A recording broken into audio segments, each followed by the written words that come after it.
नमस्कार. मी प्रदीप जोशी आणि आपण पाहतात ऑफिशियल प्रदीप जोशी.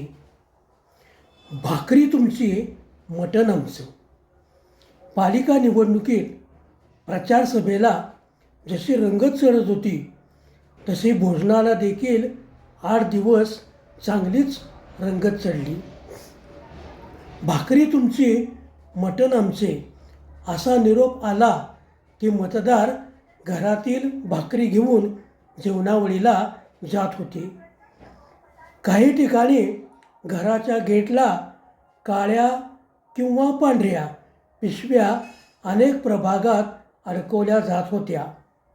आता तुम्ही म्हणाल, काळी पिशवी आणि पांढरी पिशवी काय भानगड आहे? अहो, काळ्या पिशवीत चिकन किंवा मटण आणि पांढऱ्या पिशवीत श्रीखंड किंवा बासुंदी. वाटप करणारी व्यक्ती गेटजवळ येऊन काळी का पांढरी असे विचारून पिशवी वाटप करीत होती. त्याची रंगतदार चर्चा विविध प्रभागात ऐकायला मिळत आहे. बहुतांशी मतदार 8 दिवस रात्रीचे जेवण घरात घेतच नव्हते. हॉटेलची कुपनं देखील मोठ्या प्रमाणावर वाटली गेली. या निवडणुकीत 2 व्यावसायिकांनी मोठा फायदा कमवला. एक म्हणजे हॉटेलचे मालक आणि दुसरे म्हणजे रिक्षा चालक. याने चांगलेच हात धुवून घेतले. आता सारं कसं शांत वाटू लागलं आहे.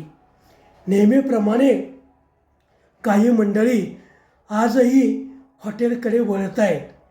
मात्र स्वतःच्या खर्चाने जेवायचे म्हटल्यावर त्यांची पावले आपोआप पुन्हा घराकडे वळत आहेत. काळाचा महिमा, दुसरं काय.